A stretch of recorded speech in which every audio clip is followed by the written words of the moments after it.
Good evening, everyone. Welcome to the April 13th, 2026 meeting of the Town of Barnstable's Comprehensive Financial Advisory Committee. My name is Chris Lozon. I'm the chairman of the committee. In accordance with Mass General Law, Chapter 30A, Section 20F, any member of the public is welcome to record the meeting as long as they make themselves known.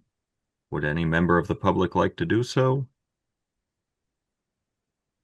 Hearing none, we will go on to the roll call. And I'll note, Jeremy, I should have emailed you earlier, but Frank Ward has resigned from the committee, so he will no longer be on the roll. And we have new members, Satchel Douglas and Barry Conyers. Welcome. Yeah, welcome everyone. All right, well, Barry Conyers. He's muted. Oh,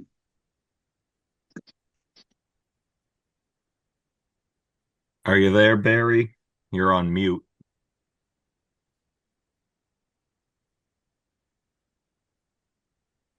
I would just go to the next name for now. Satchel Douglas, Present. Chris King, Present. Chris Lozon, Here. Remus Pascorius, Don't see him. not here, Jim Sproul, Present. and Lillian Wu, Here. and I am present. All right, excellent. Any public comment? Hearing none, we'll move on. Approval of the meeting minutes for March 23rd.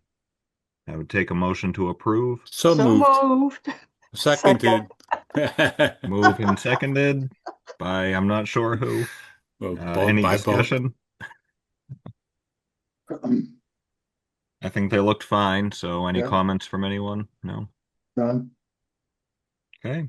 Perfect. They were perfect. As always, can we get a roll call vote, Jeremy? Oh, certainly. Barry Conyers.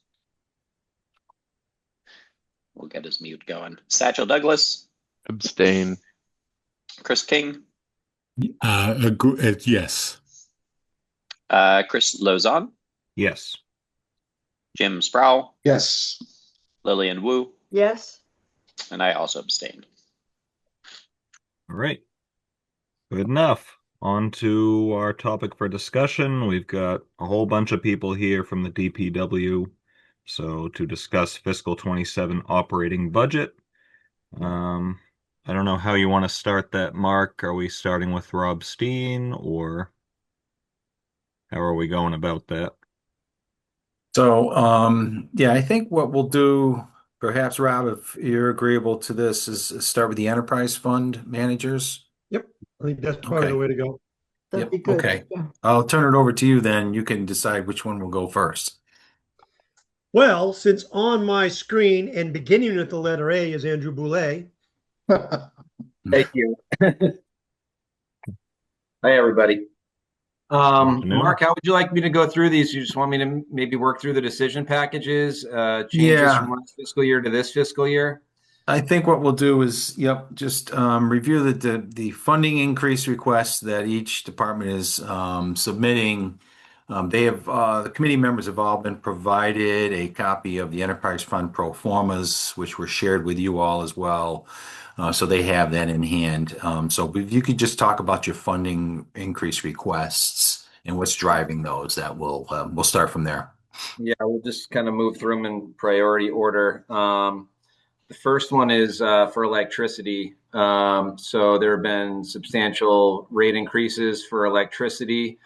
And we've been running over budget a little bit on our electricity line. And we've also added 4 new pump stations, which all need to be funded for electricity for pumping and running the stations. So the first increase, which is the largest of all the increases, is to the electricity line in the amount of $76,340 to bring it to a round total of $300,000 for electricity. The next increase is for repairs and maintenance of sewer lines. These are for anything that breaks in the public right of way throughout the course of the year. Usually there's a couple of them that we have to deal with. And the cost of making repairs to sewer lines has gone up quite a bit. Repairs that used to cost maybe 10,000, 15,000 to make now typically cost in the range of 20 to 30,000. And we are adding more miles of sewer. A lot of the new stuff is not going to break right away. Most of the repairs we end up doing are for root intrusion and breaks on some of our older lines. This budget, which was previously 70,000, is being requested to bump up to 100,000, so a $30,000 increase for repairs and maintenance of sewer lines. The next increase was for repair and maintenance of our renewable energy budget. So we have a 800 kilowatt solar array and two 100 kilowatt wind turbines. They've been performing really well. We have maintenance contracts for those, and they're in really good shape still after all these years. There's not a lot of degradation on those, and a lot of that can be attributed to the maintenance that we do on these on a regular basis.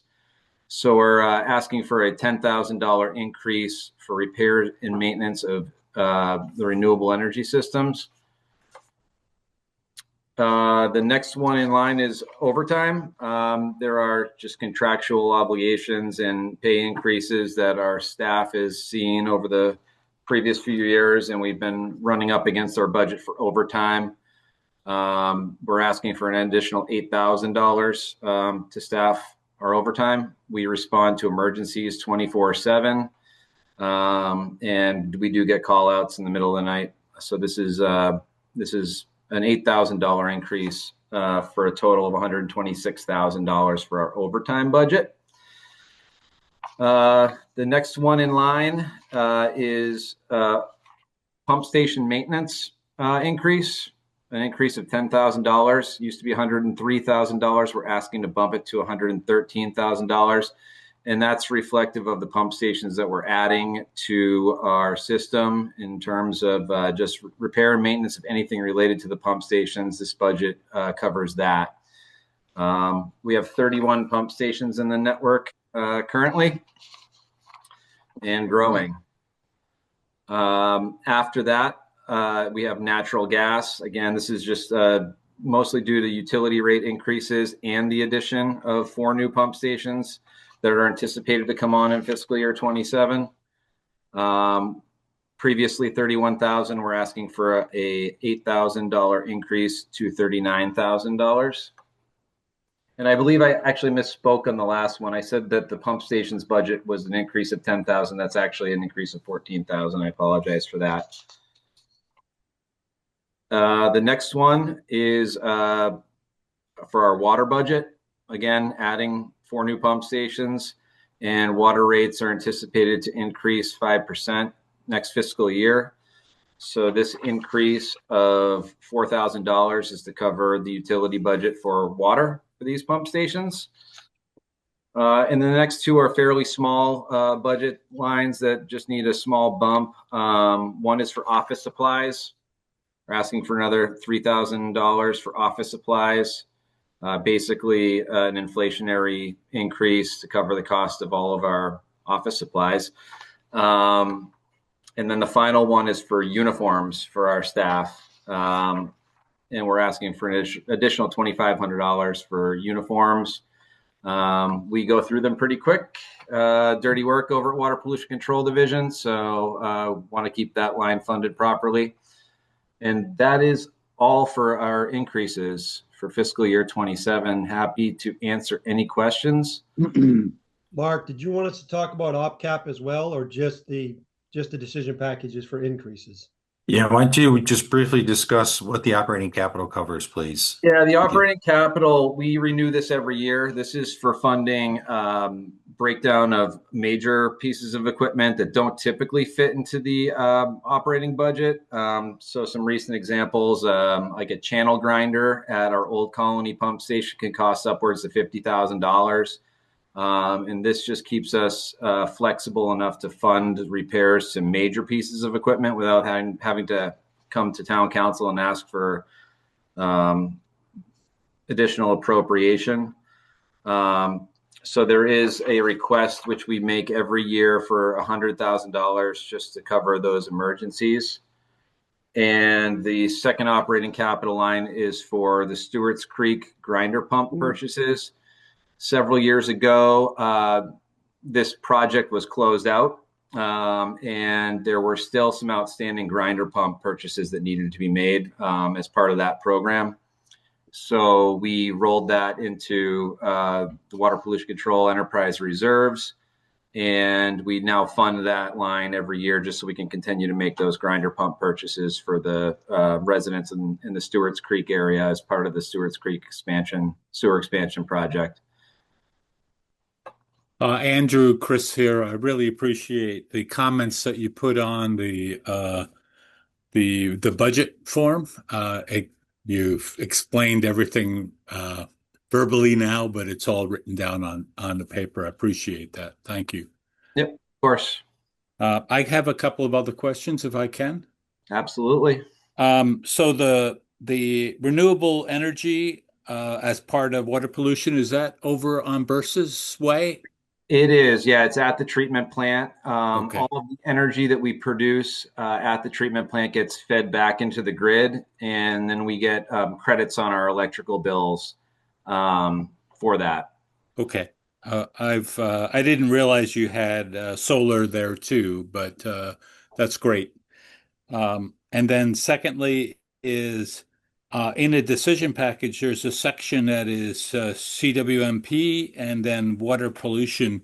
Is a CWMP underneath you also? And how does that operate? Does it go from construction, and once construction's done, then it comes under you as I don't want to say maintenance, but as maintaining it after construction's done? You want Yeah, me jumping so in there, Andy? Let me know. if you want to do the explanation as to how the accounts are broken out. Yeah, thanks for that question, Chris. Yeah, the CWMP requests are for implementing the sewer expansion program. It's like a subcomponent of the sewer enterprise fund. And we track this using a specific org code, organization code is what we use in our general ledger system to separate all the cost out from implementing the comprehensive wastewater management plan from the actual operation of the treatment facility out on Bursa's Way. And so that's what the CWMP request entail, is the cost associated with just managing the implementation of the sewer expansion program. Okay. Yeah. Just um, as long as Andrew has visibility of that, which I assume he does, and You can see it all. yeah, good. Thank you. Once the projects are complete, then it gets handed over to me, and I start managing it from that point forward. Perfect. Thank you. Thank you much. I've got a question on the overtime, Andrew. Is it because there's a lot of extra work, or is it because there's a lack of personnel?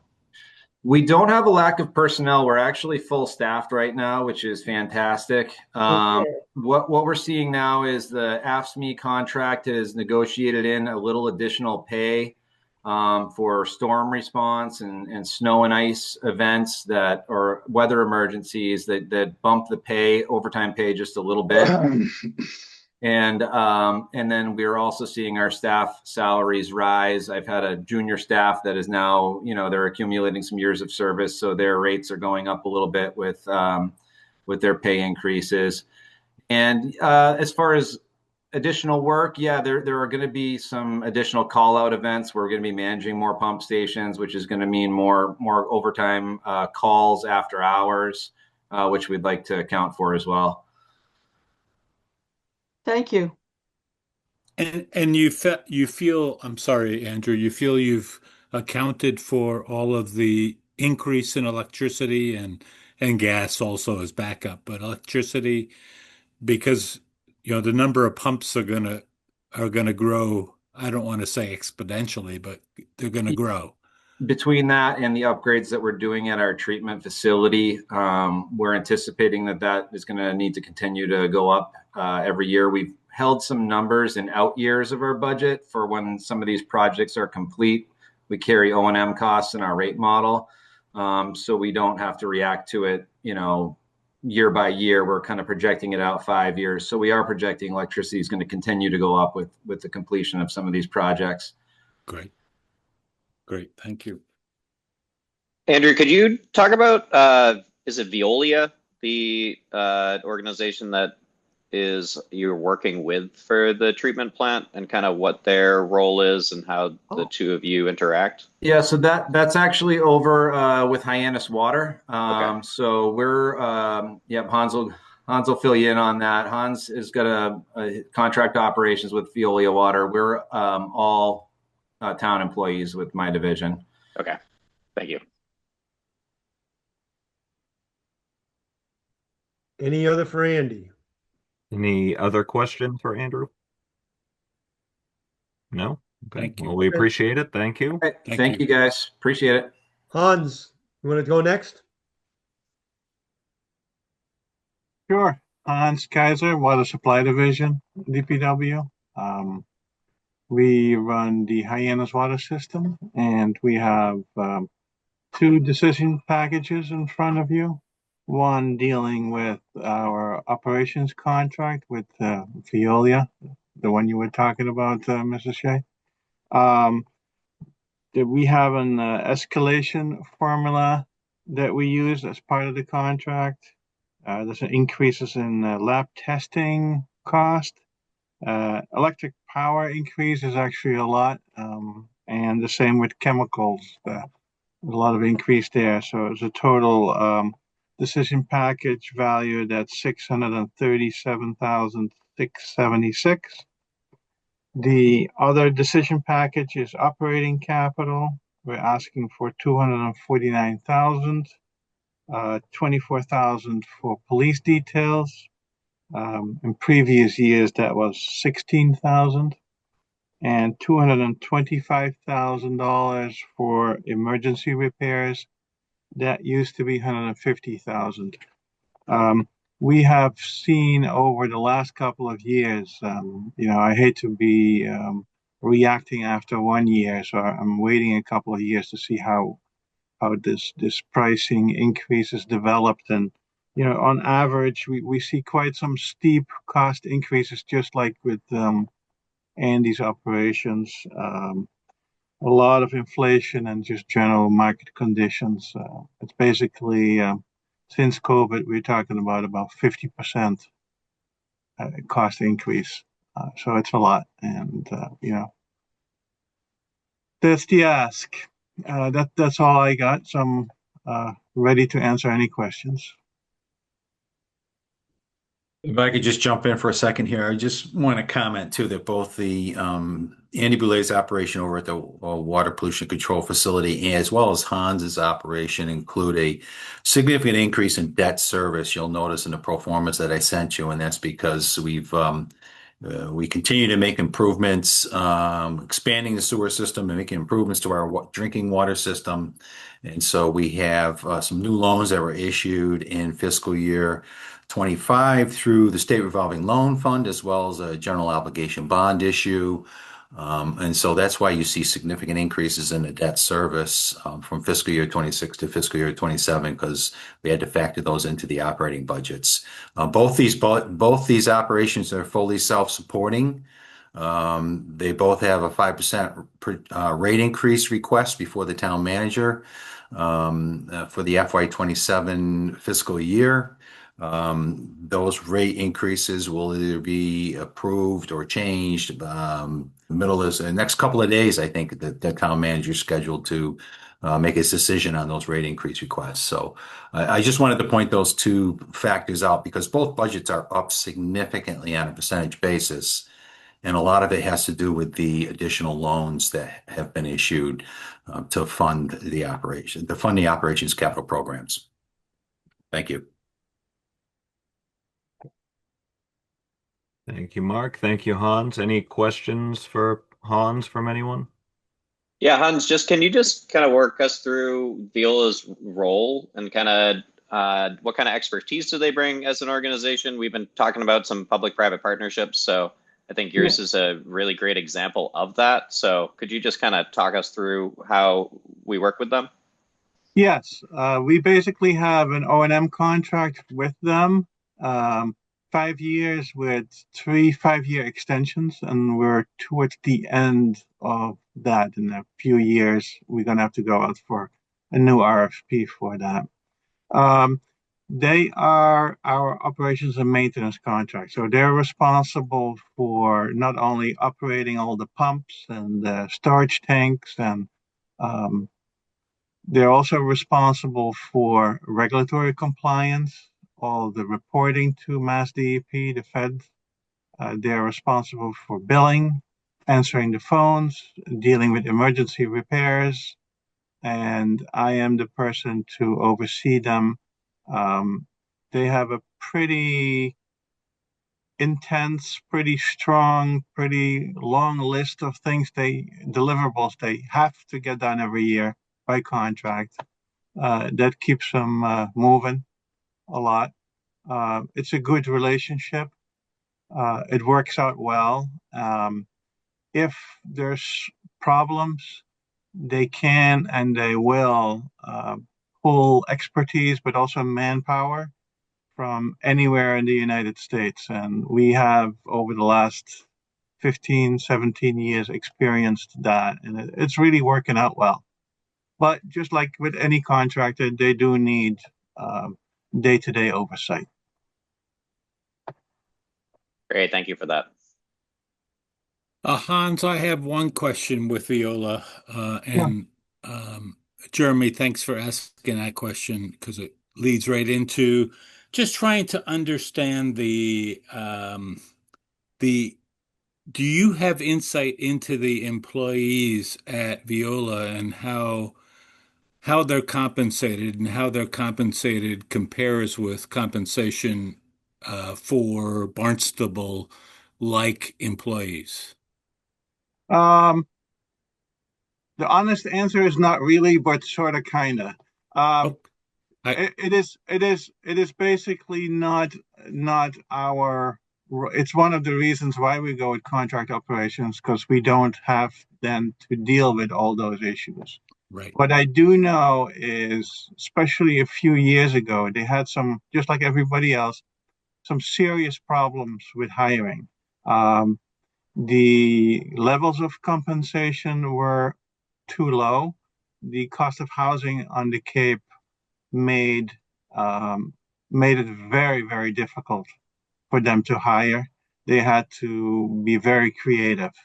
Um, the other part is the fact that to be able to be a drinking water operator, you have to have professional licenses. Hmm. On Cape, you can't really find people because everybody's already employed and most of them don't want to really leave their water system, um, except when they're unhappy, and that sometimes is an incentive for us to quote unquote steal people from other water companies on Cape. But Yeah, that goes both ways. it does. Besides besides that, a lot of the people that Veolia hires are entry level employees. They have a very strong educational program, safety program. So lots of times what happens is they have all kind of incentives for the new employees to go to school, get a license, and get a better pay. And sometimes they leave after 5 or 7 years or whatever. So it goes both ways. It's quite an intense process. They're getting paid fairly well right now. Okay, that's good. Thank you. Do you, can do you know of or can you share any information you have for the strategies that Viola employs to help with um, living on the Cape with their employees? And they don't. It's basically you just. Um, we've been talking about this a lot. You're just gonna have to pay more. It's not fun, and but it's the bottom line. Is you know, if people have to pay $2,000-3,000 per month for rent. I mean, what are you gonna do? Okay. And then a lot of people, or some of them, also live off Cape, but the rents over there are not cheap either. And then you deal with the whole travel issue. Um, Right. so it's a tough issue, and bottom line is costs. You got to pay them because they'll leave if you don't. It's not fun to hear, and that's, as a manager, but that's the reality of it. Okay. So what I hear is Viola compensates to be able to overcome the cost of living issue on the Cape. Yes. Okay, thank you. In your estimation, Hans, has it been a cost savings for the town to sublet to Veolia? What do you mean with that? As I, far as if the town was doing it all in-house as opposed to contracting these services, do you think it's been a cost savings overall for the town? I think working with operations like Veolia, yes, it's been a cost savings. Okay, great. Any Yeah, other questions? Heath, can you, if I'm looking at the pro forma correctly, it looks like it's a roughly 15% increase on the Viola contract between 26 and 27. And I think you maybe talked about that a little bit in your intro, but could you share some more information about how that is, happens or how that's structured? Um, you want this was a question for me? I'm sorry. Yes. Yes, Okay. Hans, could you talk a little bit about why such a large increase in the Viola contract for fiscal year 27? There's more infrastructure for them to manage, basically, right? Yes, and the other fact is that the straightway treatment plant is going to need a lot of extra labor work.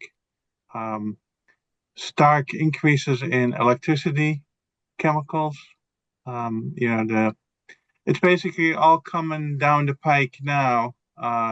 All the um, inflationary pressures.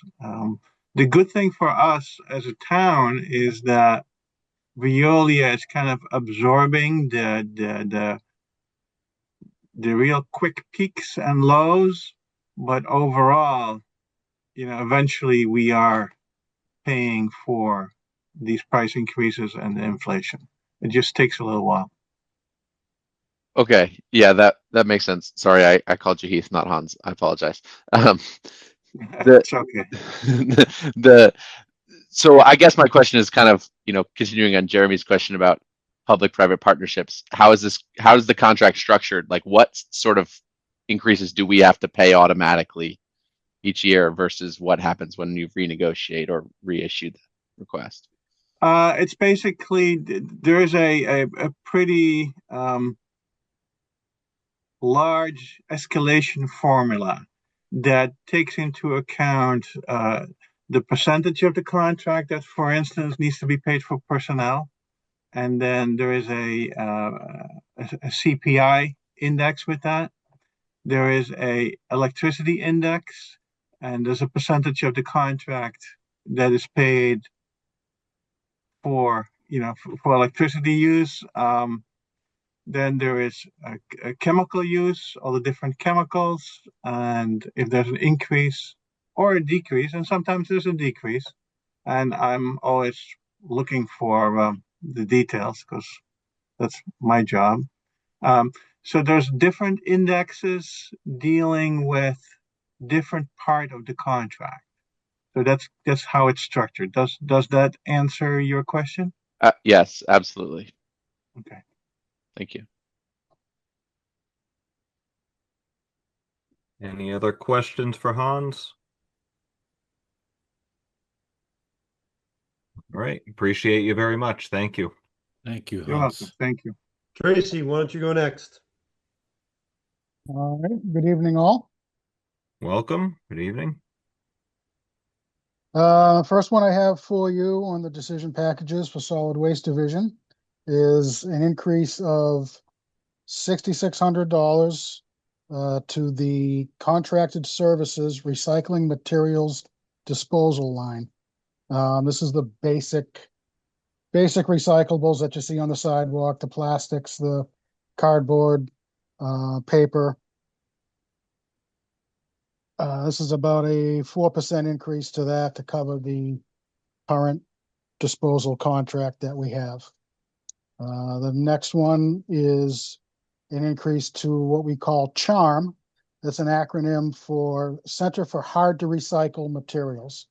This is all the other stuff, rechargeable batteries, glass, Freon items, propane tanks, mattresses, all the individual things that a lot of which we charge for. We're looking for a $4,000 increase to that. There's been a lot of new charges come our way between batteries, propane tanks, basically inflationary stuff that's coming up. My next one is an increase to the overtime line. We're looking for a $20,000 increase to keep up with the contractual COLA and step increases. We basically fund every Sunday is an overtime day, and then we fill in where needed with the crew that we have. And the last one is kind of an operating capital one. It's 35,000 to replace one of our Kubota RTVs. That's the little orange side by side that we use a lot. We have two on site. I try to keep some sort of a rotation going with them. They do a lot of plowing and salting the site, and they take a beating. And I've kind of learned the hard way that they're about a 5 to 7 year unit. You want to move them in that range because the maintenance cost on them goes crazy, especially with all the salt and the weather that they're in. And that's what I have. Great. Great, thank you. Any questions from committee members? Yes, I have a question. Tracy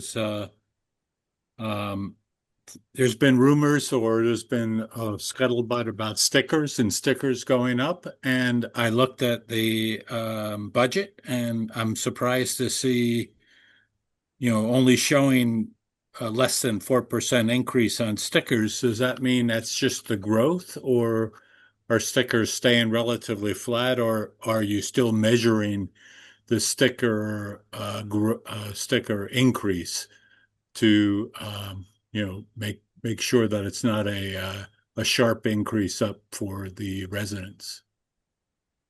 Yeah, we went through it on the rate study or the fee hearings. Last year we had an RFP process.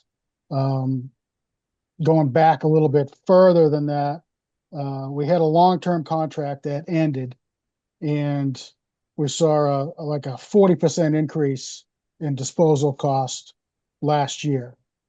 So we went through the competitive bid process, and through the rate model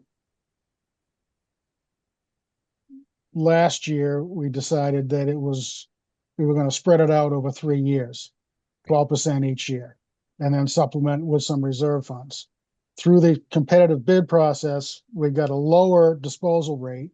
So we're kind of regrouping this year, and we're able to, instead of 12%, go up 9 on the permit fee. I believe there's still some reserve funds being used to mitigate that. I'd have to defer to Mark on that. Just a little.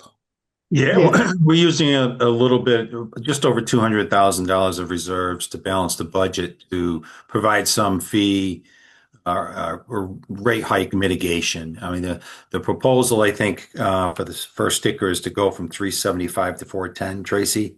I That's think that's the correct. proposal. So it's about a 9% increase, as Tracy mentioned.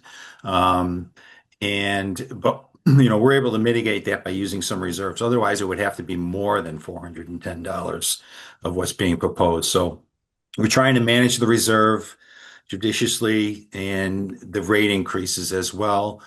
As Tracy mentioned, we are the benefactor of seeing an actual decrease in the cost of tipping for our household waste this year under a new contract. So that keeps the rate increase down to a lower increase than what it would have been. And we have a rate projection model that we update every single year that we're assisted with outside company that does a lot of rate projections for municipalities across the country. And so that's where we're at, and that's in the pro forma that we sent you. Thank you. One last comment or question, Tracy. I hope I'm not overdoing it, but I go to the I have a sticker and I go to the site and deposit my trash there. Uh, as I go through the site, it looks like at one point there was a dump that's capped off on that site.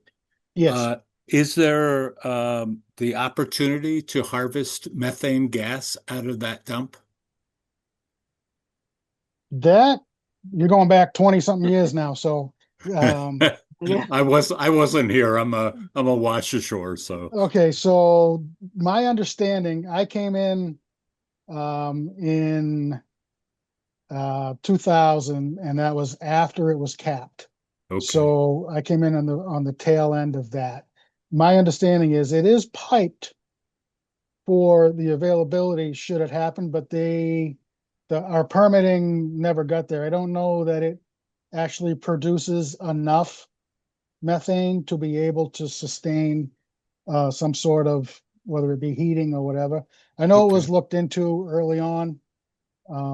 There actually used to be a couple of torches up there that would burn it off from time to time. But I don't think it produces enough to be able to sustain any sustainable use with it. Okay. Thank you. And the solar power farm that's there is fabulous. It's a huge farm and it's great that we have that there. Yeah, yeah, it's working well. Okay. Those are my questions. Tracy, can I ask you about plastic recycling? Sure. Is it truly worth the cost? I mean, the reality is that most plastics are getting burned at disposal plants, correct? Not necessarily. Not necessarily. This is the ever lingering question, right? I'm going to tell you right now that we pay more per ton to get rid of recyclables than we do trash. So then what comes up is, why are we doing it, right? Well, we're doing it because our permit to operate says we have to do it. Okay. DEP doesn't care what it costs. We have to separate them. There has been, since a few years back, if you remember, you heard about the whole thing with China and their sword program. The companies used to be able to pick out what there was a market for here and ship everything else over there and be done with it.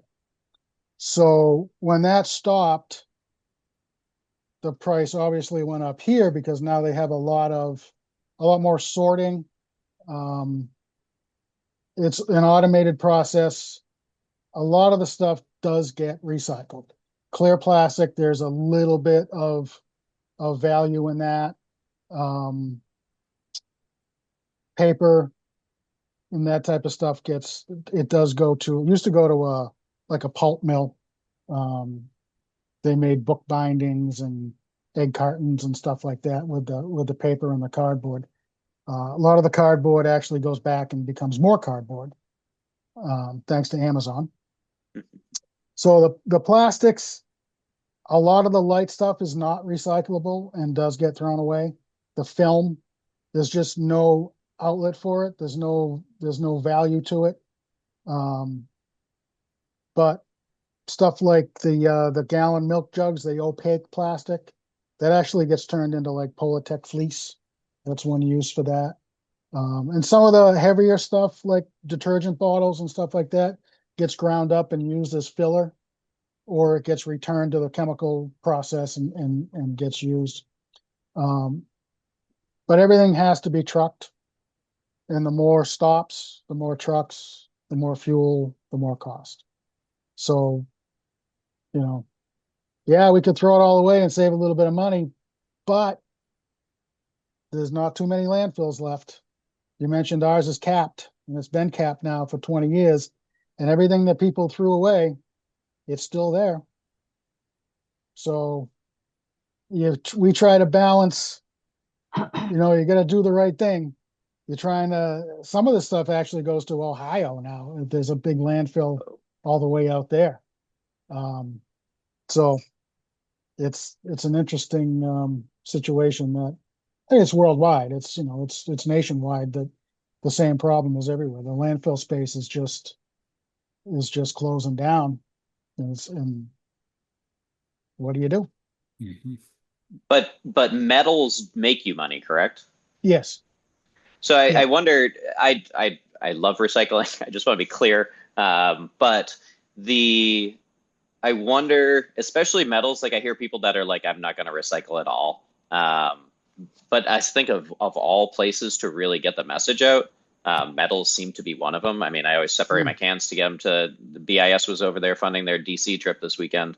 But that of all the things that I wonder if we could encourage better people to recycle would be those metals. And then I know last year we asked you a question about the composting.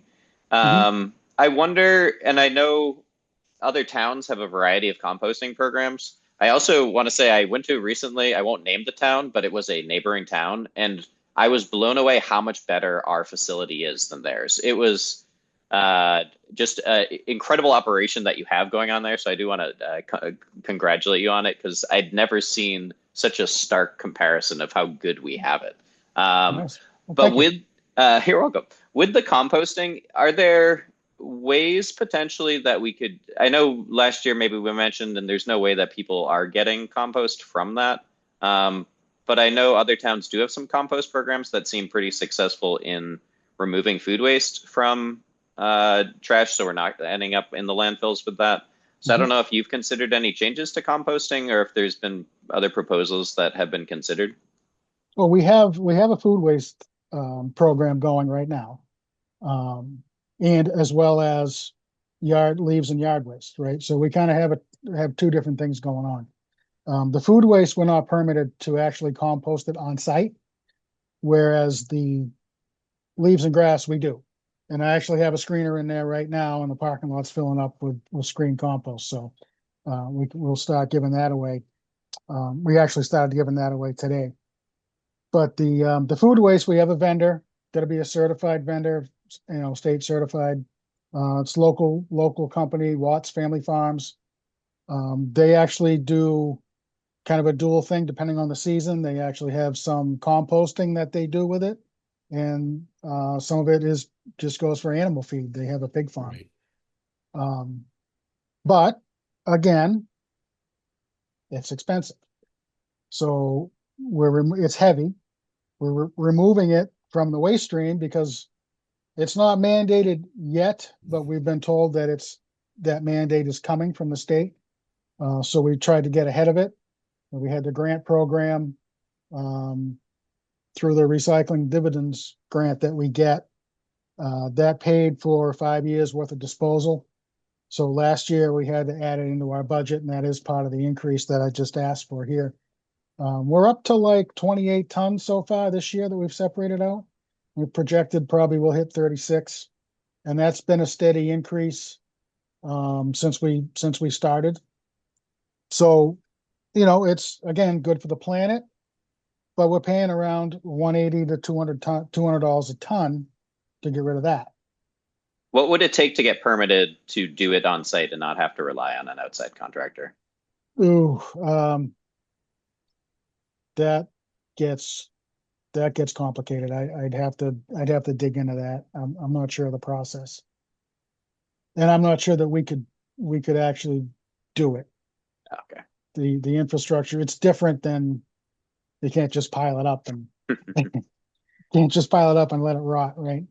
We got a coyote issue now. I can't imagine what it would be, Oh, you know. I all right. have, Well, thank you. So yeah, that's a tough one. I don't know about the DEP permitting process can get really complex. Um, I have a question about the food waste composting sure. because I know that the Infrastructure and Energy Committee has been promoting composting, and Mhm. you have these little composting bins. Is it actually costing us more to bring the composting there because you have a food vendor? Yes. There's got to be a solution to that one. We'll have to figure that one out.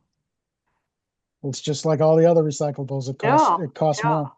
Because I know that our civic club has been promoting the food composting, and Well, I yeah, didn't yeah. realize that it's actually costing us money. Hmm. Thank you. Yeah. It's all about keeping it out of the landfill. Yeah, It's not about the financial aspect of it. It's a yeah. little bit, but it really isn't. DEP doesn't, I mean, I don't want to be blunt, right? But they don't care what it costs. Mm, They got a direction that they want to go in, and they're going in that direction. They've got a long-term plan because they don't want to have to permit any more landfills. And right. that's what it's all about. What's the difference in price per ton from compost versus mainstream solid waste? Regular MSW, we're paying 115 a ton plus the trucking. And the food waste is 180 to $200 a ton. What does trucking run per ton? Sorry, that's not a number I know off the top of my. Just we pay for trucking per load, so it's Okay. 275. Okay, so pretty low, like yeah, okay, less than $10 a ton or twenty Somewhere in dollars there, a yeah. ton. Yeah. Okay. Hmm. Any It makes Thank for you. more interesting, it questions? makes for interesting conversations because you're like trying to save money, but everybody wants to recycle and okay, but we still have to, we're required to get this stuff out of the waste stream. The Right. waste bans, and that's we have to do it. Do we get a better price per ton or a lower price per ton for recyclables because we separate more than other towns do? Yeah, contamination. Every town has their own set of rules and regulations, right? But contamination is a big deal. Styrofoam and cardboard. We actually have a lower rate for the cardboard if it stays clean. But if people throw boxes in there that have styrofoam in them and that load gets contaminated, we get charged more for it. Same thing. That's why we moved away from single stream and went to the source separated because the contamination was just too much. It just everybody was just throwing everything in there, and then you end up with the tonnage is the tonnage, no matter if you're going to put it one place or you're going to put it the other. Well, How often does the cardboard get contaminated? Um,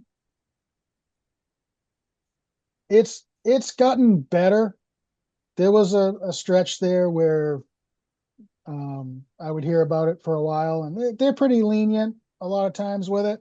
I'll get a call, I'll get pictures, and I put my guys on it, and we try to. I have it on the electronic sign when you're there, and we try to educate the people as much as we can.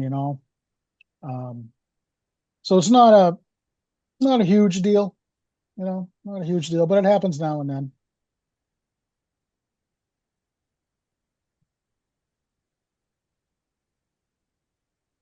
Any other questions? Okay. Well, thank you, Tracy. Appreciate it. Well, thank you. Thanks, Tracy. Mark, I've got Griffin here. Do you want him to talk to CWMP ops side, or do you want to leave that for some other time and then just move right into general fund? Yeah, let's cover the CWMP first, and then we'll finish up with the general fund. Okay. Yep. Griffin, Mark, you're do you up. want Want me to cover the two decision packages that were submitted or just the information that was on the pro forma that you provided? Yeah, we'll just go through the pro forma, if you wouldn't mind. All right. There are minimal increases in this year's requests, at least for operational purposes. There are certainly debt service increases that you'll see, but we've remained level funded for most of our operating expenses. Line items we have are software maintenance, professional services for legal services, training, cell phones, various operational needs of the staff that manage the CWMP implementation. We at this point have 14 full-time employees here at DPW. We also have 7 vacancies currently. So for a total of 21 positions that have been funded. And so we're working hard to try to get those vacancies filled to continue to support the program. Really no operating capital expenses this year, and there were really no significant increases in the operating expenses. But I'm happy to take any questions. Are you currently trying to fill the 7 vacancies? Yes, they're all advertised. A number of them have been open for a fairly decent amount of time, unfortunately. How does that many vacancies affect your ability to operate? Yeah, so certainly makes it difficult. A lot of our staffing plan has been projecting for, frankly, what we're about to start this upcoming fall, which is where we'll have really 4 active major construction projects that are all under construction. And then beyond that, there'll be more than that each year that will be under construction. So we've been really trying to staff up to be ready for this upcoming fall and beyond. The vacancies will certainly make that challenging. And when we have vacancies and we don't have enough staff to manage what we need to do, we do have to contract with outside consultants, which generally we utilize our capital budgets to do that. Thanks. Of the 21 positions and 7 vacancies, what type of employee are they? I would assume professional, like program managers and that type. Yeah, so there's a combination. That's a great question. There's a combination of the types of employees in this program. They range from project managers to project engineers to designers who are doing kind of CAD work and designing the program to field inspectors. We have vacancies in all of those level employees right now, unfortunately. Okay, so there's not one type of employee that's hard to fill. We have a little bit more success filling the construction inspector positions, the positions that don't require as professional licensure, for instance. We generally have more success hiring. So we have a couple of project manager positions that we've been trying to fill for a while. The engineers, we have a hard time filling those positions. Any specific strategies that you're thinking about to help you through getting the hiring, incentives or I'm just thinking outside the box. I open it up and any strategies that you're thinking about? Yeah, so I mean, unfortunately, we're limited by what we can do through our union contracts and everything like that. But certainly, we do what we can. We sponsor senior design projects at UMass Dartmouth every year to try to recruit. We also attend job fairs to try to recruit. We have a heavy internship program where we have, I think this summer we're going to have 4 interns again. So we do try to engage the youth, so to speak, and try to make it enticing to bring in entry-level positions, which we've had some success to do. It's just really difficult to find professional engineers on Cape Cod who are looking to work with the town. So, yeah, understand. And I've always worked for non-union shops, so I have no idea what unionization is. What did you mean by limitations because of the unions in terms of Yeah, I hiring? mean, we don't have the ability to just offer whatever pay we need to bring staff in Okay, ultimately. So we can't necessarily always be market competitive. okay. So there are grades that are established within the unions that you have to stay within these certain grades, Correct. Yeah, pay each job grades. description gets ranked and graded, and then the pay is structured accordingly. Okay, good. Thank you. And I guess that also would apply to retention too. You have the same kind of challenges retaining people based on those issues with the union. Is that right? Um, yeah, I mean, I wouldn't say that's so much of a union issue as it is. It really just ultimately comes down to the pay, right? So the pay is structured based on the contracts, and when folks do well, they become appealing to the private sector. We work with a lot of folks in the private sector, so I mean, it's often times that people can just get a better offer. Okay. Thank you. And those that work at the CWMP or for the CWMP, they see that this program as being a long-term job, a long-term program, not a temporary in and out in a few years. They do. They do. They see it as a long-term employment. That's correct. Okay. I mean, it is a 30-year program. Yeah, many of them are hoping to make their careers on it. So Good, good, good. Okay. But to the point of even, what we're doing, we even had a really good employee that needed for family reasons to relocate to another part of the country. She's still working for us remote and doing a Yeah. heck of a job, frankly. Yeah. So we're leveraging, one of the things that we can do that's not within the union contracts is we can be as family friendly as possible, and as understanding as possible of like sort of family situations. So, for instance, that's an example where we leveraged remote work, enabled her to be able to move with her husband to where he was promoted to, and at the same time still continue to work for us. And it's worked out really well so far. I mean, we're about a year into it, so I mean, we'll tell you after 30 years. But so things of that nature we're looking at as well. Okay. good point, Rob. Can any of these vacant positions be offered as a remote position? Could you reach out to people in cheaper parts of the country or something? Is Yeah, that a we possibility? we interview a lot of people from a lot of different regions of the country. We're actually, talking to somebody about potential relocation from Alaska, and maybe perhaps somewhat of a hybrid situation may develop there. So we are certainly considering that. It's really difficult to do some of these positions that way, though, because ultimately, the work we're doing is right out there, Right.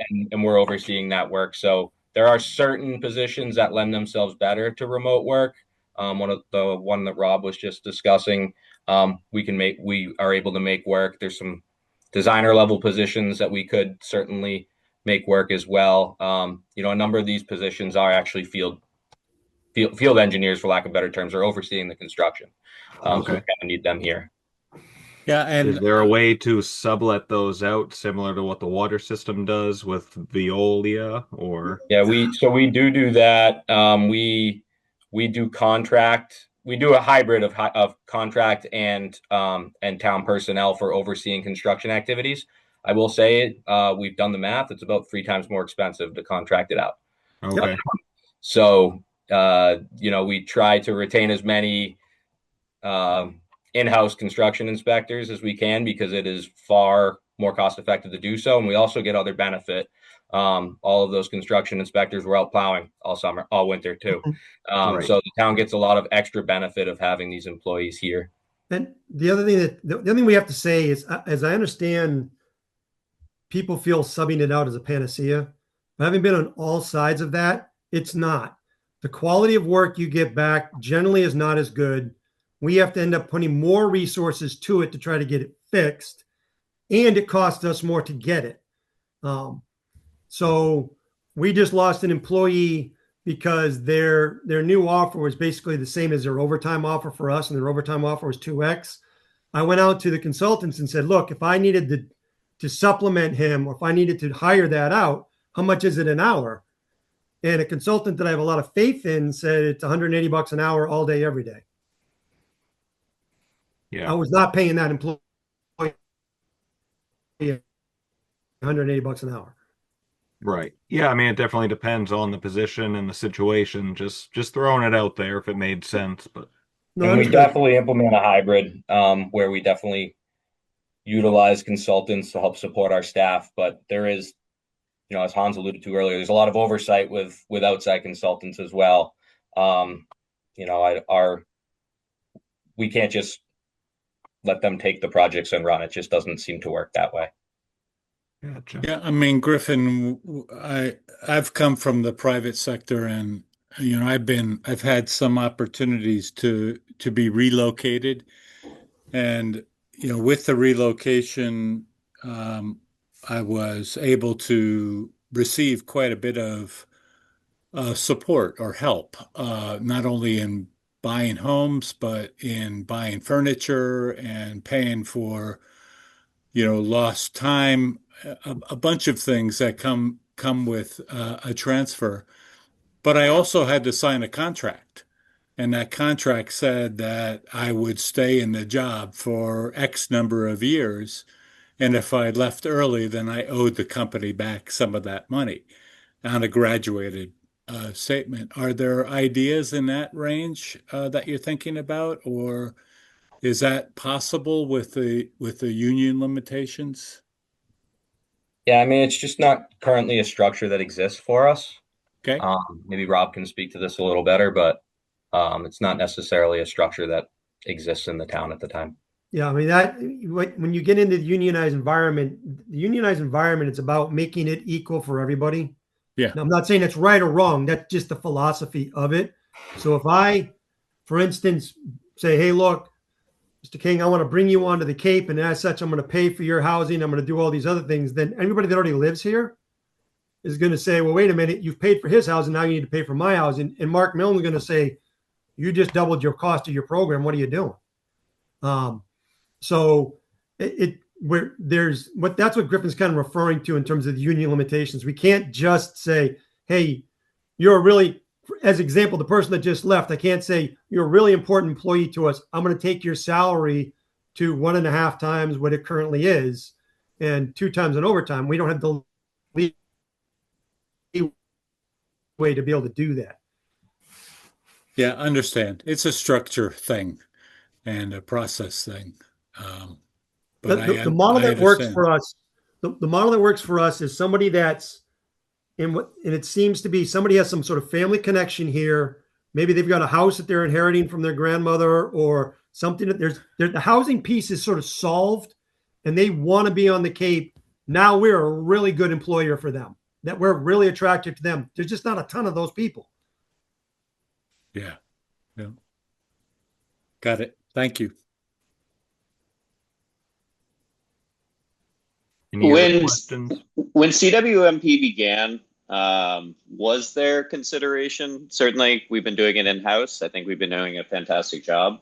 But was it before the work and the hirings and the projects were drawn up of looking at Veolia or other organizations that certainly do these projects? Yeah, Or was that so we sat down at the beginning of this and produced 2 models. One was doing it in-house, one was going outside.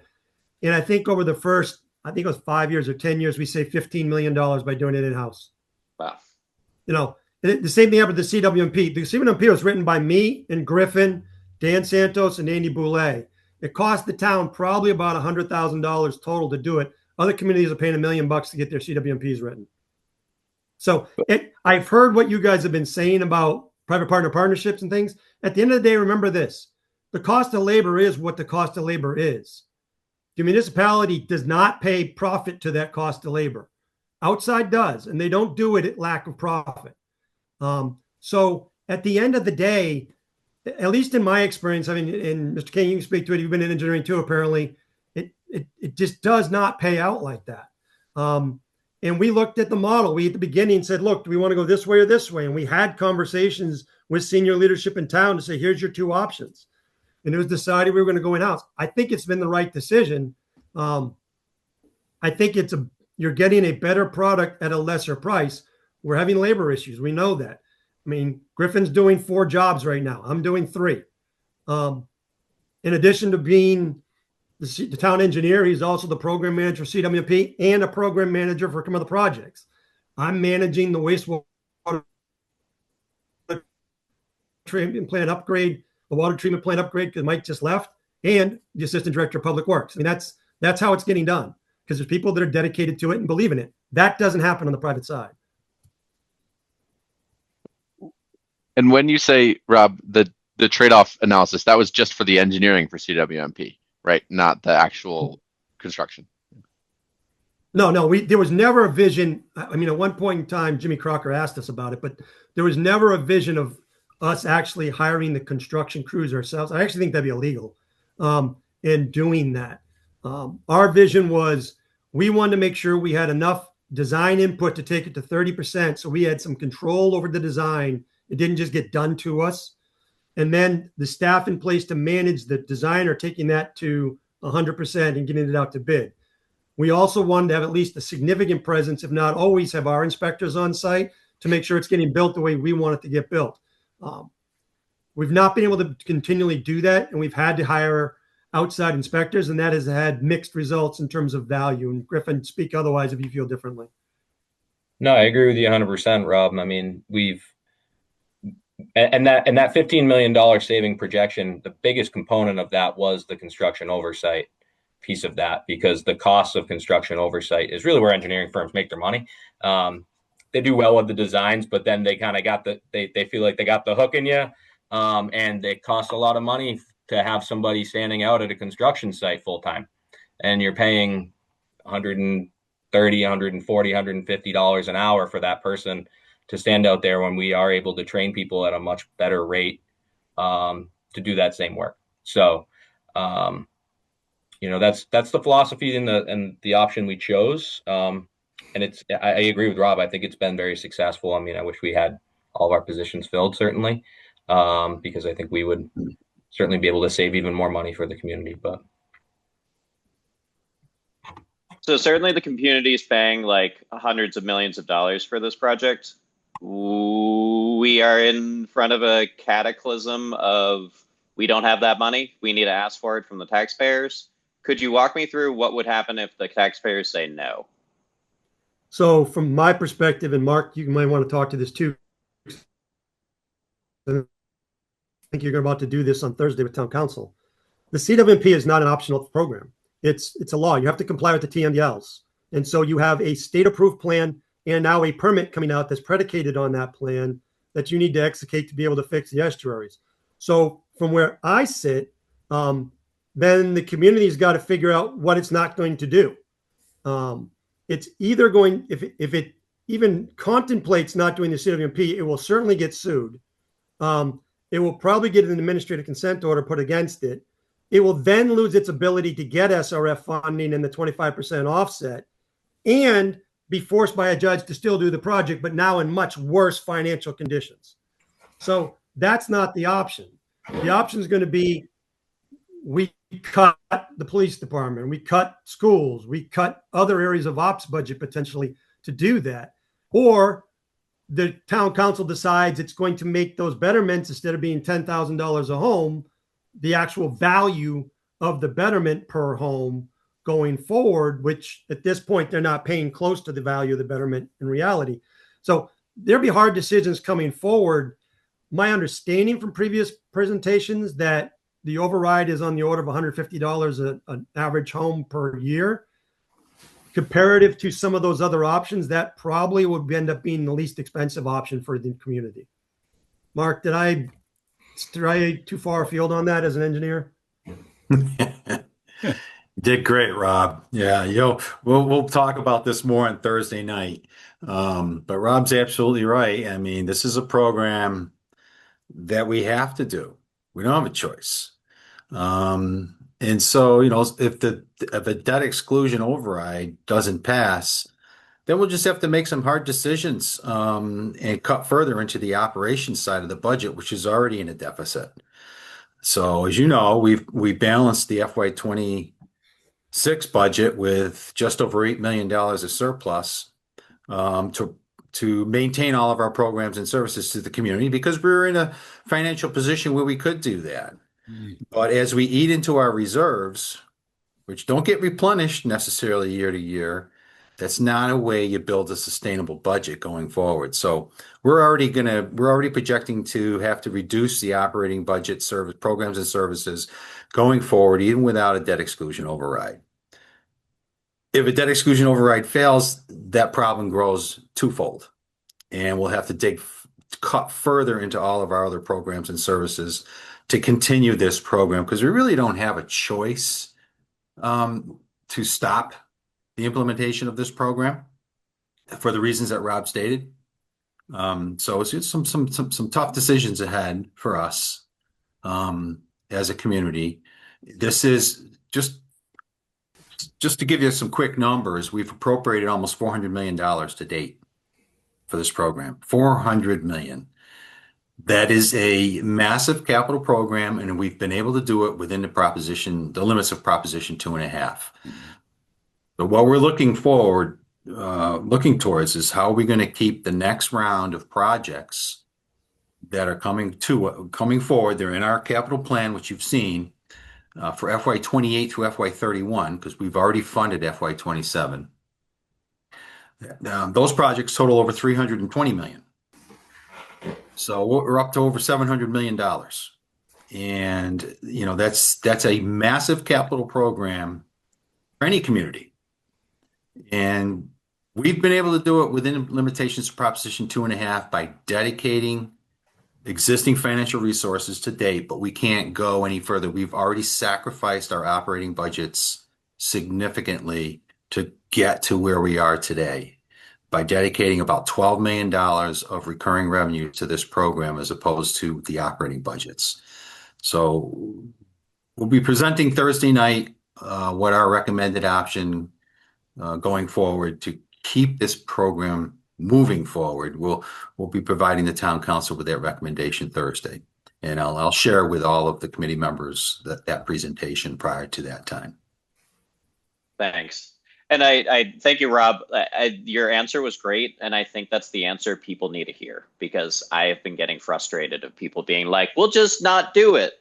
And I've repeated myself many times, and I'm glad you just said that, because we can't not do it. And even if we didn't have to, I think the point was made at town council, we should be doing it. We're contaminating our ecosystem. Like, we live here. We should be doing this in the first place. So thank you for all you've been doing. Like, it's amazing, the project. Like, this is, federal level kinds of infrastructure projects that we are accomplishing as a community. And it's a really impressive, and albeit certainly everyone gets annoyed by the roads, but we're doing what we have to do. So thank you for doing what you are doing. Thank you.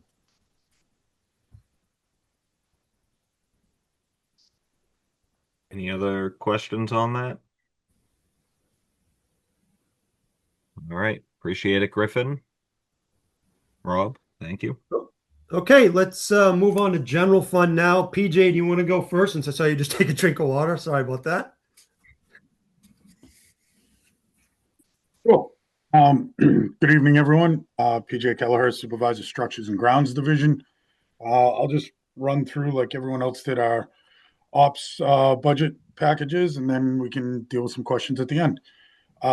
First one I got is the Structures and Grounds Division operates a municipal packer service, and we are looking to contract out that service. As Tracy said, it looks like there's some savings in disposal cost, and we've run a couple numbers on our side and spoke with a couple contract haulers on cost of what it would be if they ran the dumpsters for us. And we also have a significant capital cost coming up with the age of our packer and looking to replace that. So after going through this, we're looking to ask for $100,000 to operate a contracted service, but we would look into saving a significant amount of money. I believe when we sat down with Mark Milne, it worked in the range of $60,000, somewhere in there, Mark. If I am wrong on that number, please correct me. My numbers were a little different, but I trust Mark's more than mine. He has more insight on everything. So that's first one. Second one I have is just a facilities operating capital. Structures and grounds has a budget line item for operating capital, which would be replacement of an air conditioning unit or a boiler in a building. Not a massive CIP project, but something that we could handle in-house. On that, we get $160,000 a year. We're looking to increase that to 170 on the idea that, inflation on the cost of those type of mechanical systems. The Structures and Grounds Division also handles the maintenance of the Hyannis Youth and Community Center. We handle all the mechanicals inside that building, the ammonia plant, everything else that goes on in there that's not a program for the kids or adults. So we're looking to increase that operating capital. We currently have it at 120,000. We're looking for 130, a $10,000 increase. Next one we have is the youth center. We have a laundry list of preventative maintenance agreements. The majority of them sit with that ammonia plant just by the nature of that system. We're looking to increase that one around $10,000. Well, for $10,000, we've been seeing increases to all the other maintenance agreements we have, just the inflation of getting in contractors to do these. We do have a limited number, kind of runs along the same lines as the hiring issue on the Cape. There's very limited ones that either are on the Cape or want to actually cross the bridge, come down here and do that type of work. Next one I have is a request for an additional position. We have three positions that operate our Zamboni at the youth center. We run with three people. We have been running short and having to cover a lot of overtime, use a lot of overtime to cover open shifts with the amount of programs run out of that building for those ice rinks. They run 365 days a year with tournaments. So we're looking to add another. Its technical name is a maintenance custodian, but it's quote unquote our Zamboni drivers. So we're looking to add another Zamboni driver to help with the overall operation of the Zamboni and the ice maintenance. Next one is uniforms. We have contractual increases to our uniform allowance across the division. We're looking to increase that one. The other one, next one on our list is supply lines. Seeing an increase in our supplies for HVAC and custodial. Those ones we've seen a significant increase on those, so we're looking to increase that one. Building and facilities is our next one. That is a lot of the similar to the preventative maintenance agreements we have. It's our line item that covers our boiler pressure testing, our fire suppression systems, our alarm systems, our fire alarm systems.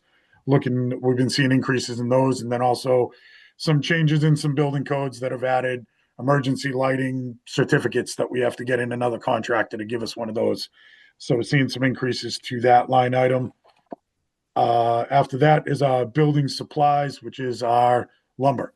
We have a lot of buildings that we maintain, from bathhouses to town hall to our buildings that we have in our property, highway, Mosswood cemeteries, West Barnstable community building. We have 50 something buildings that we maintain. So we're seeing an increase to our lumber cost. And last one on my list is back to the youth center. Same thing. They have a general building supplies, lumber supplies. We do a lot of work down there with benches and partitions and desks that they have for checking in people and dealing with the kids and the adults. So we do a lot of in-house carpentry for them, and just looking to increase that line item. That's the end of my asks for structures and grounds / the youth center maintenance. Great, thank you. Any questions? I do. At what cost of your replacement kicks into a CIP project? Usually it's $50,000 the threshold. And that's where we would ask for a CIP. But with a lot of our mechanical systems, a lot of them are in the hundreds of thousands of dollars. The rooftop units that we have, like ones we would deal with would be a major repair to one of those that sits under 50,000, or like our boiler at Mosswood Cemetery, it's a small building if you've been to Mosswood. So it's a household size boiler that's in there. We can handle replacing that type of system. Thank you. PJ, do you have the same difficulty with hiring as CWMP?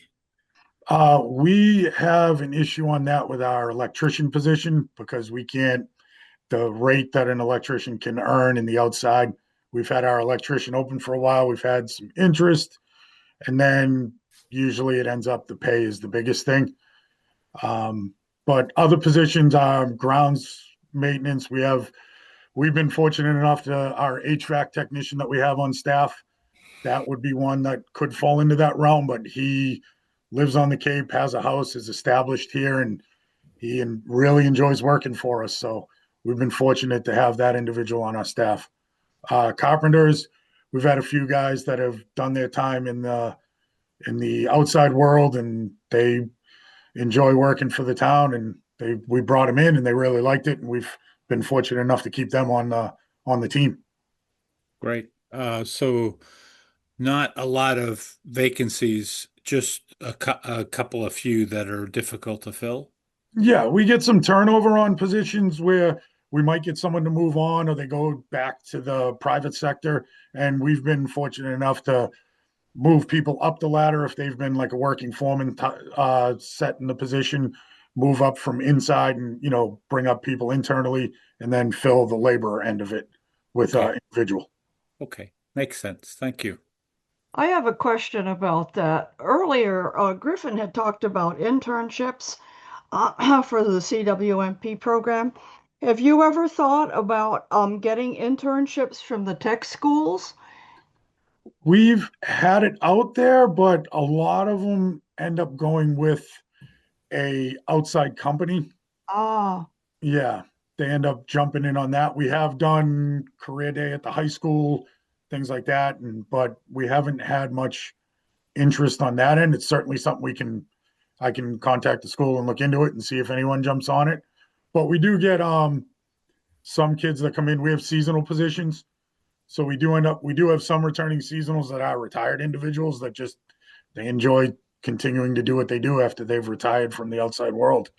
We've lucked out with that, and we've had some interest at cemeteries where we've had a young man who his family is involved with funeral homes, and he wanted to work in the cemetery to see how it goes, and he's looking to come back again this year. So we've lucked out on that end. yeah. It was just a thought. And thank you for letting me know that you'd looked into it. With the HYCC, I imagine you're dealing with, as everyone has energy cost increases. It is a pretty big expanse. I don't know if it's suitable for solar, but I know the schools were looking at doing a microgrid for the BIS Adult and Community Center in the high school. So I don't know if that's something that would maybe help offset energy costs for, I imagine, a very energy intensive location. Is that anything that has been considered? We have had a meeting recently with Sean Hogan, I can't remember his exact title, but our green energy coordinator. And he was discussing I'm not sure the technical term, but the parking lot structures with the solar panels on them. And we had a big Canopies. meeting with DPW on the location of where he could put it, where it wouldn't affect our operations, still being able to access the roof with, we need to get cranes in there and stuff to get to our rooftop units. And then our architecture side of DPW is looking at taking another look at the roof over the rinks. They're not really set up for solar panels, so there might have to be some work done, but they're looking at how intense that work would be and how involved to actually make it handle that weight. Yeah, the rink roofs, as I understand it from Mark Marinaccio, the rink roofs are not designed for the front part of the building over the gym. Might be. Okay. So that's why to date it's never happened over the rink roofs, which are the biggest portion on the roof. The front part of the building where the gym is to the left and stuff, maybe, and he's relooking at that. Okay.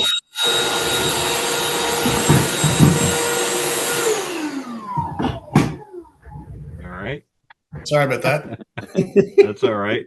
Hey, Barry. Are you vacuuming your house? No, I hit the vacuum by mistake.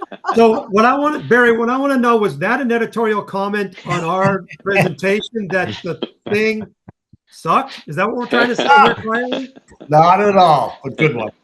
Well, I was going to say that we really appreciate allowing us to pick on your business with all the questions that we have, and we're really impressed with DPW and the funds that you guys manage. Have always been impressed with the quality of individuals and the quality of service that you provide to town. Thank you. Good team. Any other questions for PJ? Hearing none. Appreciate it very much. Thank you. Okay, next up would be Sean Jones for the Highway Division. How you doing, everybody? Sean Jones, Highway Division Supervisor. I'm coming in tonight with just one ask. I'm looking to every year I have an annual budget of $58,000 for the catch basin cleaning budget. Throughout the town, there's approximately about 12,000 or so catch basins. Of those 12,000, there's just over 5,000 are town owned. Per the MS4 general permit, the town is required to clean or at least maintain and inspect roughly 2,500 per year. Every year we have a $58,000 budget that affords us to clean 1,000 catch basins with a contractor at $58 per catch basin. I'm looking to double that to get us up to the ability to clean with the catch basin contractor 2,000 per year, which will get us closer to the annual requirement. Using the contractor it's just more efficient. They're quicker. They can get more done, and it also includes disposal of all the excavated material. So that's pretty much it. That's very efficient. It is, yeah. It's a lot quicker using the catch basin. They use the clamshell as opposed to we own a vac truck. It just takes longer to do it in-house with our vac truck. The catch basin, the contractor cleaner is so much faster. Thank you. And like I said, it includes the disposal cost, which is expensive. What is a catch basin? Sorry, that's maybe a stupid question. Yeah, so the catch basin is on the side of the road where the rainwater falls into, and what happens is it also collects all the leaves, the dirt. So what we're doing is the water that goes in kind of filters out through into like a leaching pit type situation. The catch basin collects and holds on to all the sediment, the leaves, the trash, and stuff like that. So if you don't clean it out every so often, the amount of solids build up, and it effectively reduces the ability for the drainage system to function properly. So this is a grate you see in the street that's not connected to wastewater. Correct. Yep. Yep. It's the square grates on the side of the edge of the road that you see everywhere. Yeah, that's where the rainwater goes. Thank you. Yeah. And I think as Sean mentioned, many of them are on private ways. They're not Yes. town catch basins.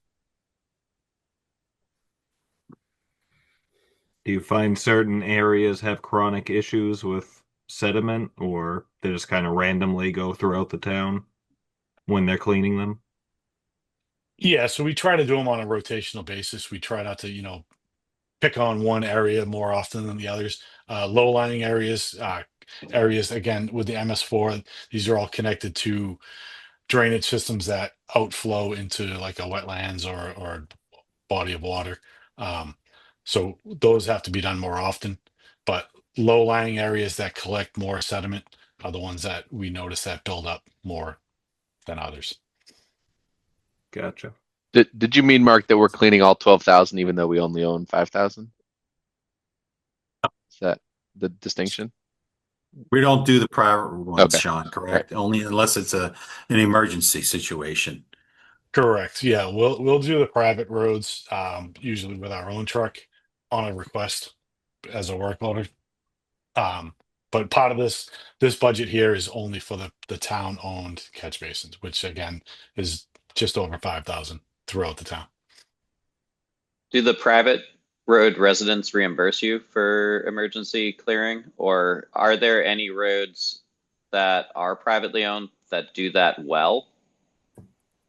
Like, Uh, are there private roads that are on their own maintenance plan and they're like, we get this? Or would you say that most private roads are operating on it's an emergency basis?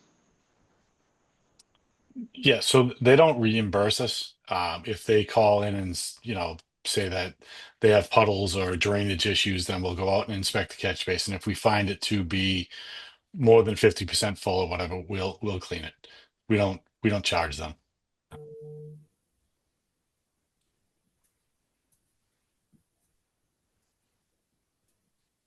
Right. Any more questions?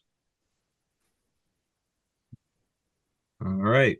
Short and sweet. Thank you, Sean. Thank you, Sean. All right. Next up is, well, me. So for the admin ones, we have three asks. One is the continuing vehicle op cap. We've been able to stay at about $500,000 a year. This is the budget for vehicles for the department.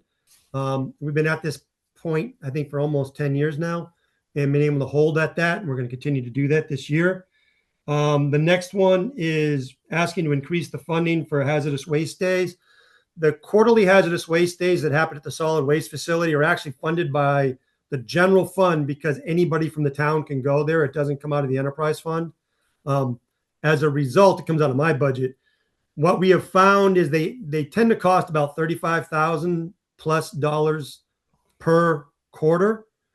We have a $75,000 budget. So every year for the past couple of years, I've had to go to market at the end of the year and beg for money because we're out of money to pay for the last 1 to 2 of them. And so what we're trying to do now is just rectify that budget and make sure we're squared away and healthy there going forward. And then the last, you've heard it a number of times, is uniforms. We have a number of employees that we're responsible through union contracts to provide uniforms for. There's less money in that account than there are people that require it. So I need about $10,000 to rectify that. So those are the 3 asks that we have on the admin side, and happy to take any questions on it.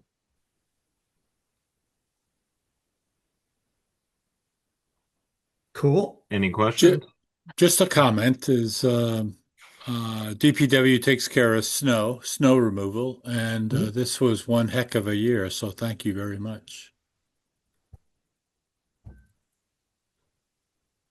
Can I ask you a question about wood, namely lumber? We have a tremendous amount of forests in the town, and certainly the cost of lumber is increasing some of our costs overall as a town. Is there any models of having a municipal lumberyard that are out there that potentially, I see like a lot of these trees go down and we're chipping them, which seems like a quick and effective form of disposal. But I wonder if there is any use that we could put those fallen trees to. So during the 2021 storm, you might remember there was a big storm in the fall of 2021. David Anthony and I went down the road of could you repurpose it to like even firewood? Yeah. And so and it got, from a procurement perspective, very complicated, very fast, and became much better to go through.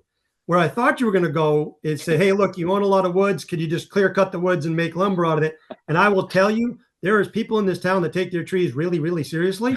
Oh yeah, I'm not saying that. I love trees, to be clear. and like we would literally get shot if we tried, we even proposed that. So yeah, no, that wouldn't fly.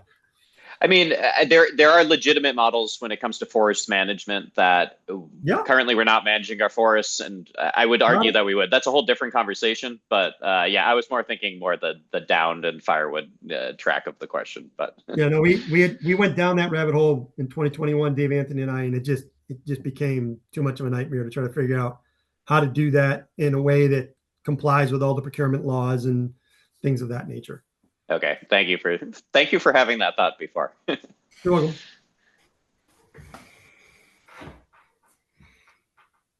Any other questions from committee members? I just want to thank all of you because you have provided us with a really thorough and comprehensive budget. Um, Yes, we appreciate it, and we appreciate your time tonight. All right, so we squared away there, Chairman Duzon? I We believe we are. are. All right, Appreciate it. Thanks, Rob. Thanks, everybody. Thanks, I Rob. really appreciate your everyone. time tonight. Folks from Thank you. DPW team, you are dismissed. Thanks for your time. Have a good night. Thank you. All right, so that was good. I hope the subcommittee got everything they needed from that. We'll move on to correspondence from committee members. I just want to mention, now that we've gotten through that, the CIP subcommittee did a fantastic job presenting the town council. Jim, Jeremy, and Remus. It was very well received. A lot of the counselors, were listening very intently. So, obviously, the upcoming override situation is significant. So that was a good presentation, and thank you guys for your work. Chris, can I ask, have you gotten any feedback at all? Just for curiosity, is that going to be moving forward? I believe you guys, Mark, you're going to be discussing that with the town council, correct? And they're going to be formulating what they're going Would to I do. say moving forward, possibly a vote sooner rather than later? For an override, like maybe this fall? We'll be following up your recommendation, Jim, of the subcommittee to ask them to consider placing a ballot initiative out there for the spring of 2027, similar to the recommendation of the CIP subcommittee. Gotcha. Okay. Yeah, I just didn't know if maybe we'd be wiser to do it earlier with the elections this fall. Higher. We have a state election this fall, but the problem with this, adding it to the state election ballot is, you have to get the Secretary of State's approval, number one, which we probably could, but Ann Quirk would be the better person to answer this. But from what I'm hearing, there are a lot of questions, and the state election ballot is going to be multiple pages. So it could be problematic by trying to attach it to that ballot. Okay. Because of so many initiatives, or petition initiatives that could potentially be on the state ballot. So and this issue is so important to the community. I think it should be a standalone ballot initiative, so that it has its fair share of review. Yeah, I think that's the wisest course, just a individual election for this issue. But that'll be up to the town council, obviously. It was heartening. I think from that presentation, I was worried, but it seemed they responded exactly how we hoped they would respond, of saying, this is serious, we're going to work on it. And I trusted that response to be genuine. So it was a great committee to work with. Jim and Remus were awesome to talk through these things. So it was a pleasure to be a part of it. The other thing we don't want to lose sight of is that the recommendation to form a PSP subcommittee or a working group, right? That was an important component. So hopefully that gets discussed as well. Hopefully. Yeah, and I mean, we have been kind of beating this drum for a few years now, so it's good that they're listening, and we'll see what the action is, and then it's up to the voters. So we'll see what happens then. We'll see what happens. Right. So, anything else from any other committee? Yes, Mark? Well, yeah, I just want to mention or follow up your comments earlier this evening at the beginning of the meeting about having one of our committee members has resigned. And so we're down to two committee members on the operating budget subcommittee. So, and the person who resigned was going to do the school department report. So, Lillian, Chris, if you need additional help, I would just ask any, particularly committee members who have been on the committee for a while. I wouldn't want to ask Satchel or Barry to jump in on this when this is their very first meeting. That would not be fair to them. But if there's some assistance that Chris and Lillian could use, could you please just let them know? Yes, if you guys need me to take something on, let me know. I'd be happy to. But Well, I leaned on Jim Spruill this afternoon, and he has very kindly consented to help us because he has a lot of experience with the school budget. So far we've got Chris King, myself, and Jim Spruill. And if anybody else has this dying enthusiasm to deal with the budget, let us know. And I so the do. subcommittee is meeting again tomorrow at Right. 4 o'clock. If anybody else is interested in attending that, feel free to do so. The meeting has been posted on the agenda area of the town's website. Zoom link is on there, but if you do need a Zoom link, just let me know and I can email it to you. Excellent. How are you guys doing? I've been trying to attend and drop in on your meetings, but I haven't had a chance to, so I'll try to make it tomorrow. But it's progressing nicely, I assume. We have our drafts ready, so we will be reviewing and discussing the drafts. Good. Yeah, we've met with the school department, the police department, and this evening we brought DPW before the full committee as opposed to just a subcommittee because we wanted them to get drilled by the full committee because it's much larger. So, I'm just joking, but yeah. So we've had our three big departments now before the committee, We and we also met with the airport, Mark, in the airport. Correct. That's correct, Chris. Thank you. which was the first time I think in a while, In Yeah. quite a which was while. yeah. Mhm. That was a very good, even though he was new, I think he held his own. I'm struggling remembering his name, but Michael Nelson. Michael, he held his own and knew quite a bit about the operation of the airport. Did a very nice job. That's good. I think it's good to get different departments in occasionally to talk about what they're doing. Um, so excellent. When is that report due again, Mark? Is that the end of May? So the public hearings on the operating budget will begin June 11th. And then if they need to be continued, they'll finish them up on June 25th. So we're looking to get the committee's report by June 4th, a week ahead of the Okay. public hearing. That'll give the council, a week's time to review the subcommittee report. So it gives you a little bit more time than what we had originally anticipated. So that's the target date that we're working with. So perhaps our last meeting in May, we can have a final draft of the subcommittee's report available for the full committee to review and approve. Yeah, that would be great. I mean, you guys have plenty of time. You said you already have your drafts all together, Lillian?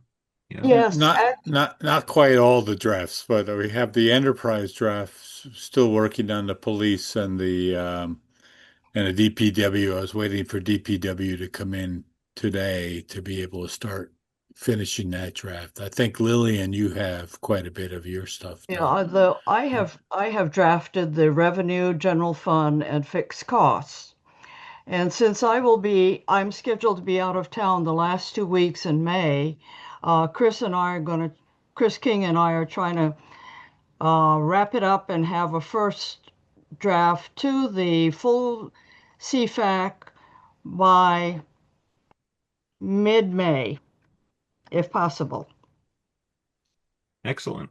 And of course, we need to finalize the FY 25 or 27 budget proposal, which we have not done yet. Right. It's still under development. We're still in a lot of conversations with department heads. We have a lot of fiscal challenges. We're going through options, and so we haven't even presented the committee the final general fund operating budget yet. The enterprise funds are pretty much done. What you saw in those line item budgets that I circulated are probably what are going to end up getting proposed. There'll be some minor adjustments to them perhaps, but we'll send you any update that we make. But the general fund is still in flux. I mean, we have, um, many different asks from departments. We can't, fund what we currently do without dipping into reserves, never mind trying to fund additional asks from departments. So there's a lot of priority decisions that are being that are taken under consideration when it comes to programs and services, and what are the most important ones in alignment with the town council strategic plan ultimately. So it's going to take us a little bit more time, but we're aiming for the end of this month to have a final proposal, because the town manager needs to submit his budget proposal to the council the second Wednesday in May, I believe. Thank you. We'll be able to fit in the final figures when Yes. we get them. Also, would you be kind enough to send us the final school budget? Yes. Thank you. Yes. The school committee has acted. They have approved their final Right. FY27 budget request. And that'll be incorporated into the town manager's budget proposal. And yeah, we can send you what their final vote was. That'll be wonderful. Thank you. And Mark, if you can, I know it might be preliminary, but if there's a DPW and a police budget that's available for me, I'd appreciate it. Yes, we'll get those to you as soon as those are the two big ones, Chris. And we have a lot of decisions that we need to make in both those areas that aren't finalized yet. Okay, I can write around it, but there's a couple of charts that I'd like to flesh out, and I'll have to wait for the final budget to flesh out those charts. Okay. Thank you. You're welcome. So I do want to note our two new members here as well. I didn't want to do this before we started with all the DPW people in waiting, but Satchel Douglas, Barry Conyers, welcome to the committee. We're glad to have you guys here. If you just want to say a few words about yourself and why you decided to join CFAC, that would be great. If you want to start, Satchel. Sure. Yeah. I hope I didn't embarrass myself already. No. In the first meeting. I've only lived here the last 3 years. I'm an engineer, despite not knowing what drain traps or whatever those are. I I think this is, and I've really felt to say this is a great opportunity to understand more about how the town works, right? In the real details. I also really like math and an opportunity to use it, and it feels like a good way to contribute. So while I won't be volunteering for anything at my first meeting, thank you, Mark, for helping me cut off that impulse. I am here to help. Great. Well, we'll have a review in the fall that you can contribute to as well, another report. So we look forward to it. And Barry? Yeah, hi. So Barry Conyers, I live in Centerville. My wife and I bought a place back in 2018 and have over time been slowly moving down. So now we live here full time. I joined both this committee and the golf committee this spring, and it really was looking into, part of what I wanted to do is get a better sense, like Satchel mentioned, of how the town operates and how the town works. So I was in financial services. I retired last year, so I have that piece of it, and I play a lot of golf and love golf. So those were two kind of things that really stuck out to me as opportunities maybe for look at and help both the town and help myself learn more about the town at the same time. Excellent. Well, we're glad to have you both here, so welcome. Thank you. And feel free to reach out anytime if you have any questions, to myself or to Mark or anyone else. All right. Anything from any other committee members? I will say it might be time. We had a nice in-person gathering last year, but maybe with now 3 new members since then, it might be good to do another in-person gathering sometime soon. So yeah, just an idea. That would be great. That would be fun. I'd like that. I work remotely. as the so it's really really nice to get to see people in person. Here, I know here. I met Remus when we went to present to town council. I was like, oh, he's real. You look just like your picture. Yes, good idea. It's been a while since we did that. So, um, anything else from anyone?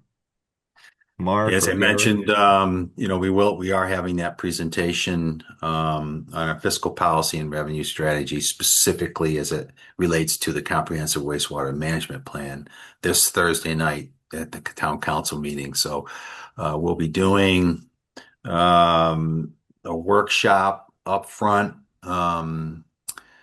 But that won't happen until after there's an executive session scheduled at 5:30, and then there's of course public comment, council response to public comment. Sometimes that can go on for an hour to 2 hours. So we may not get to our workshop until later in the evening, maybe 8 o'clock. But we are going to have that workshop with the council.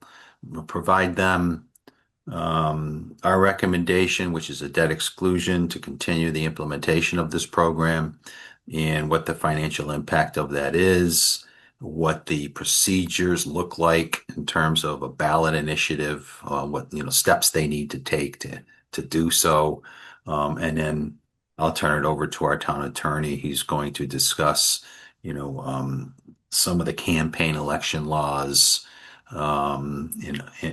things that staff or elected officials can and cannot say when there's a ballot initiative out there, because it's very important for everyone to understand how far we can go. Even this committee, there has to be, you have to know what your limitations are. Especially, if you're talking about representing the Comprehensive Financial Advisory Committee on a ballot initiative, you have to be very careful about what you say.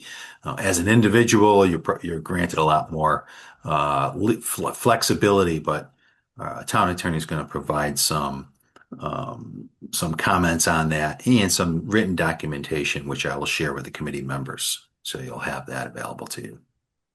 And Thursday's meeting is available for us to, um, it's an open meeting. We can get in Yes. and take a look at it.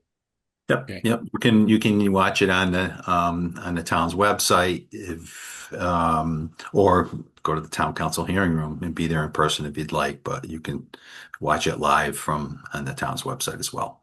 Are there refreshments? Ever. I brought my own dinner and I made quite a lot of noise eating it. So Yeah. No, Mark, Mark, are will you you going to be get talking into about, Mark, will you potential? be, Oh, Mark, go will you ahead, be talking Jim. about the override and the effect? It was interesting to hear the $150. That was Mhm. the first time that I've heard that number, which I mean, at least allows you to capture a thought as to what it might mean to me as a homeowner. But are you gonna be stressing that that's just for the first 5 years? Yeah, Or, yes. Yeah, I got a whole list of the 12 projects okay, that are planned on being implemented through fiscal year 28 through fiscal year 31. And that's all this covers, just because beyond fiscal year 31, I don't have a list of projects. I mean, we do this comprehensive wastewater management plan in 5-year increments. It's an adaptive plan. And so, 5 years from now, by fiscal year 32, there could be something very different that we're dealing with from a regulatory and technical perspectives, which will influence the financial perspective. And so, we break it down into 5-year increments. We have FY27 projects that were appropriated by the town council this year, funded with existing resources that we've dedicated already. It got us up to the 400 million investment that we've made so far. But what we don't have in place are the resources needed for the next 4 years, 28 through 31. And those projects total about 320 million. We need to create the resources looking at those 3 pillars that CFAC identified in your CIP subcommittee report, with our recommendation being one of those pillars, which is the debt exclusion. That recommendation locks in the funding for these projects Right. going forward. It guarantees it. They can't be redirected to something else. It only happens, the additional taxing only happens if the projects subsequently get approved, appropriated by the town council. So you're not raising revenue like you would with a water investment infrastructure fund or a stabilization override. Because what if you start raising all this revenue, but then these projects don't go forward for some reason? Well, you're creating additional taxing where it's not needed. But Or it's not so needed. this only gets added to the tax levy if the projects go forward, and gets added to the tax levy in a gradual way. It takes about 8 years for the total impact of the cost to get added to the tax levy. So it's a gradual increase to a property owner's tax bill, as opposed to the other two options, which is an immediate spike in the tax levy of a few $1 million, $5 million approximately, which would be a big tax levy increase in 1 year to absorb for somebody. So this provides us an opportunity to smooth that increase in over an 8 year period. So is that $150 figure that was mentioned earlier, is that accurate? It's pretty close. It's not right now, but I'll have a table in the presentation that shows you what the tax rate impact is, and then what the tax bill impact is for a median valued homeowner. I can't Right. give you for every homeowner because that would just go on forever, but Right. you'll have the tax rate impact, and you can take your own value and multiply it by that tax rate impact to figure out what your tax bill impact would be. But that will increase gradually based on what Yes. you did. Is that the Yeah. initial impact, like for year one, or? Yeah. So, these projects if the council appropriates these projects in 28, 29, 30, and 31, it's going to be a few years before that debt service comes on our books. Okay. Because it takes a year to put the bid together for these big construction projects. And then you got to award the contract. And then it takes a few more months for the contractor to mobilize and start the project. And then when we start the project, we get 0% financing from the state revolving loan funds to fund our ongoing construction costs. And then after a certain period of time, it's usually 1 year after the construction starts or 50% or more of the project completion is done, they'll long term they'll take the short-term financing that they provided us and they'll turn it into a long-term loan for 30 years. And that's what will go on the tax levy. So it's a few years after the appropriation takes place, even before the tax increase will take place. Hmm. And so we're projecting that we won't see the first year's fiscal impact won't be until fiscal year 32, I believe, Hmm. from a debt Okay. exclusion override. So we're talking about something that we approved today. You won't see the impact on your tax bill until 5 more years down the road. Makes it a little more complicated, though, if we need to ask for another debt exclusion Yep. 5 years from now. Yes, Or yes, you're you're using the going to first layer. They're going to increase, get layered. right? And that's important to understand Right. because this is just to deal with this 5 year period, 27 to 31. We got 27 covered, like I said. We just need resources for 28 through 31. But then what do you do for 32 through 36? Right. Right? So you have more decisions. But at that point in time, like I said, there could be technological changes, there could be regulatory changes, which could impact the financial decisions that need to be made at that point in time. That's why we break it down into 5 year increments. I don't want to Right. come to the community and say we need $1 billion debt exclusion override for the next 30 to cover projects that we think are going to cost X number of dollars over the next 30 years. That's impractical. That's not smart. You can't do it that way. So if you break it down into manageable 5 year increments, that's the best way to do it because then technology is going to change, and regulations could change, and so we have an adaptive plan for a reason. Are you intending to get into what the fiscal impact would be if the exclusion is not approved by the voters? Have you thought about the actual cuts that would need to be made? No, No. no, no, Okay. no. It's no, that's too far down the road, and that's I think that just threatening. If you because then you're saying to people, well, if you don't approve it, this is what we're going to cut. And I don't think we can. I'm not even sure under campaign finance laws we can even say that.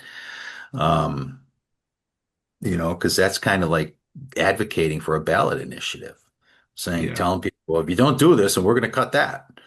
Um, so no, we're Well, not going not to get into necessarily that. specifics, I guess, but just the total dollar amount, Well, yeah. So you know. so you'll see in the presentation that we're talking about a projected additional debt service is about it peaks to about $8 million a year by the sixth or seventh year, and that's what we would have to cut in equivalent in operating budget costs if the debt exclusion doesn't get approved, because Gotcha. we got to funnel $8 more million to loan payments, so we got to take it from someplace, and it's going to come from the operating budget somewhere. Yeah. But we're not going to make those decisions today. No. Right. I'm just thinking, as a longer view that, that's the number that we would have to compensate for Yep, that's if it. it That's the doesn't number. happen. Yeah. So, Mark, how clean is Barnstable in terms of debt? What is the total? We're facing this big debt in front of us, $1 billion worth of debt. I don't want to be fear-mongering, but a big $1 billion debt. But I don't think we have that much debt as it is right now, do we? Um, As a town. yeah, we have, I think, I don't have the number off the top of my head, but I think it's close to 200 million in outstanding debt. Because we just issued, well, I mean, it's not that high. Maybe it's about 160 million. I'll get you the number, Chris. Yeah, Um, I'm just interested because we generate, 280 million a year, 270 in tax revenue. well, our tax levy every year right now, our tax levy is $156 million a year. Okay. That's the tax levy. Um, Budget's much higher, but that, comes from other fees and other Right. taxes and state aid. But in my last presentation, as I illustrated in my January 2026 presentation, we have a tremendous amount of excess taxing capacity. Capacity. Yeah. But the only way you can access that is through a ballot initiative. And we have a tremendous amount of borrowing capacity because we could borrow up to 2.5% of our town's total equalized valuation, which is over $26 billion. 2.5% of that is, I think, A lot. over $1 billion. And so we meet the statutory requirements as far as having the amount of outstanding debt limit that we could possibly have under this program. We meet that state statute that says you can only have so much debt outstanding at the end of a given year. So that's not a ceiling I think we're in danger of approaching with this program. But the only way for us to do it is through a ballot initiative to get the voters to agree to allow us to issue the debt to fund the program, and increase the tax levy, to raise the resources necessary to make those loan payments. And, we're only taxing, I think, at 23% of what we could be taxing under Proposition 2.5. That's why our tax rate's so low. But again, that requires a voter approval to exceed, and that'll be a recommendation Thursday.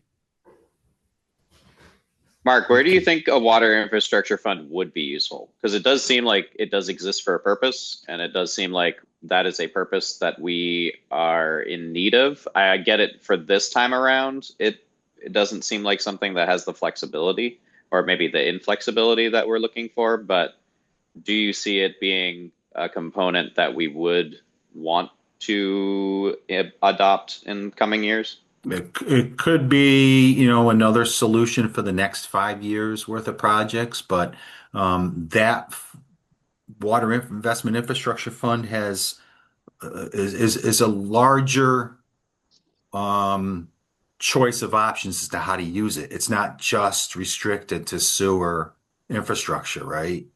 Yeah, like I mean As we storms, but we know storms are coming. Like I get that it's not just water, but like the town has a tremendous amount of coastlines that are going to need help. So I That wonder, fund, yeah, that fund isn't doesn't address yeah, coastal resiliency yeah, but projects. It if we're only talking affects stormwater, stormwater, which is, yep, which is, mitigating stormwater through various types of projects is another use. Okay, so let's just run through this. You create a water investment infrastructure fund for the purpose of funding the comprehensive wastewater management program. That passes by the voters. The additional taxing authority under that immediately goes on the tax bills the following year. $5 million increase in the tax levy. Um, and then all of a sudden, advocates come forward for coastal resiliency projects to manage stormwater. Okay, well, you just lost your funding source for your comprehensive wastewater management plan because it got redirected to this other initiative that now everybody wants to fund more than the sewer expansion program.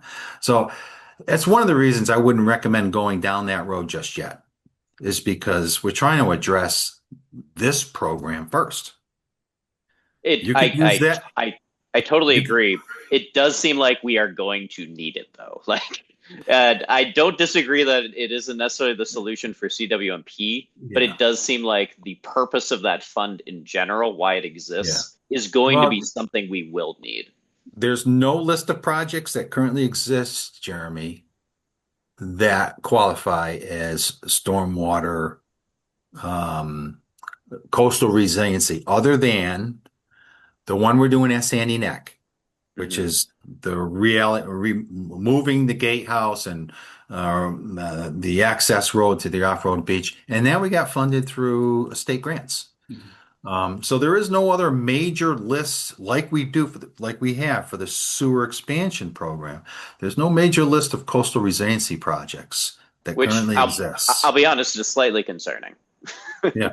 Like I get it, but I will say the looking 30 years down the line, my guess is their list is going to come. And I think it's slightly concerning that that list doesn't exist. And maybe it's because So yeah. CPWP is the focus, So if but you get a list, that I mean, a lot of the projects that deal with that have been, don't exist yet because we don't have those problems yet.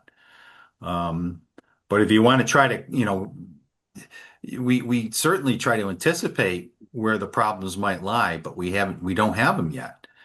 But when we do start seeing those types of problems, yeah, then we could talk about creating a fund like this that could help address, provide the financial resources for that.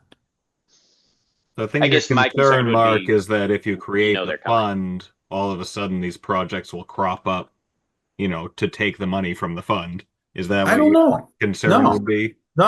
no, not That, at all. okay. No, but why create a fund specifically for those types of projects if they don't exist? And we're just taxing everybody Well, if for it no could be used reason. for CWMP, but You your can use it for concern CWMP, sure, is that it but would be drawn away from that if the fund was created. Is that your concern? That other interests maybe would no, up I because of don't. that fund? Or Yeah, the only concern I have with a wastewater infrastructure fund as opposed to a debt exclusion is because, yes, it's not enough money, number one. We can only raise about $5 million a year. We need eight and a half or eight, just over 8 million for right. the next 4 years worth of projects. So it's not enough money, number one. So you buy us maybe 3 years worth of projects instead of 4 years worth of projects. And number two, yeah, something could get the money could get redirected to a drinking water project or a stormwater project and away from the sewer construction. So now we went to our voters and asked to create this fund to allow us to continue with the comprehensive wastewater management plan. But now we're redirecting the resources to two other um, initiatives, drinking water in stormwater. And so we don't have any money now for the sewer expansion program, which, by the way, we asked you to vote for that particular purpose. So, but that, I guess that would be the problem. it's a bait I think and that switch. it would be foolish to do that. Like, I wouldn't suggest saying, "Hey, we're using this for that," because it's not. But I think the voters also are like, "Hey, water is important, and like coastal resilience is important," and I don't want to discredit the ability for voters to make that decision too. Like I as a voter am wanting to in 30 years make sure we're resilient, and I get we have the CWMP, and that is the focus right now. But there is another focus that is beyond these 5 years and beyond CWMP. That my worry is the focus on CWMP is preventing perhaps some addressing of, we know climate change is real and we know we are going to be on the front line of it.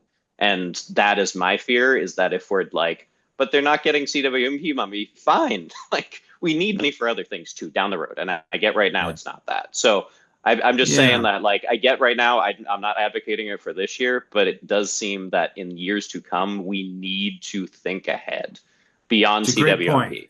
It's a great point. And one of the recommendations I made at the January 2026 council meeting was to have this group report back to the town council on on our recommendation for debt exclusion. So you'll have an opportunity to report back to the town council on the recommendation that we make tomorrow night or this Thursday evening. And you can include exactly what you were just saying in that recommendation, that, hey, beyond the comprehensive wastewater management plan, here's some other things that we think we should be thinking about in the long run. And here's a tool that you could use to address some of that. Awesome. Thanks. Well, good luck tomorrow. Yeah. I imagine it will be an interesting meeting. It will be. Mark, do we have any data on the financial performance of the current CWMP projects in terms of schedule and cost performance? Yeah, some of them have some of the more recent ones have come in under budget. That's incredible. That's really fantastic. It surprised me. And then, I think the first one we did, Strawberry Hill Road, we actually had to go back to the council and ask for an increase. That project came in over budget. And plus there was also some additional work asked on that project where the sewer line was installed so deep that risers had to be installed because when homeowners were having to contract with outside contractors to do their sewer connections, they were getting very expensive connection fee quotes because the line was so deep. And so we went back into the road and installed risers for everybody. So that was a change order. That's really expensive. Yeah. Yeah, very expensive. I think it was another $800,000 to install the risers, so that keep the sewer connection cost down for the property abutters. But for the other projects, they've all come in under budget. We haven't had to go back to the town council for supplemental appropriations for the Route 28 East project.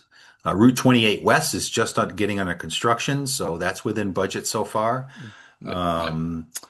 Finney's or Centerville North section, the Centerville North project, that came in under budget. Centerville South and Finney's Lane neighborhoods are both going out to bid, or both the bids are due in May. So we'll see what those bids come in at. I'm asking partially because it's something I'm passionate about, is improving estimation in large capital projects in my career, but also because I think it might be a really nice way to present, here's the great work the town is doing on the sewer. We're asking for more money and our track record is fantastic on performing under budget and schedule. Yeah, that's a good point. Maybe only the engineers will be excited about that, but no, I had a guy ask me that. They're excited about that too. When we save money on big multi-million-dollar projects, yeah, we get excited. It's really nice to show it, right? You go 1% under budget on a $100 million project. That's right. Yeah, a guy asked me that at the dump on Sunday. It was like, hey, can you tell me how many of these CWMP projects are currently experiencing problems? I was like, I haven't really heard any of the recent ones other than that one you just mentioned of the risers. It's like that story. The guy was happy to hear it, so I agree with that. That idea of it helps sells it. It's a classic engineering problem. You only hear about the project when it's going poorly, right? And it's you want to buck the trend. All right. Anything else? Hearing none, I would take a motion to adjourn. So moved. I'll second it. All right. Moved and seconded. Can we get a roll call vote, Jeremy? Oh, of course. Barry Conyers. Yes. Yes. Satchel Douglas. Yes. Chris King. Yes. Chris Lauzon. Yes. Jim Sproul. Yes. Lillian Wu. Yes. And I am a yes. Excellent.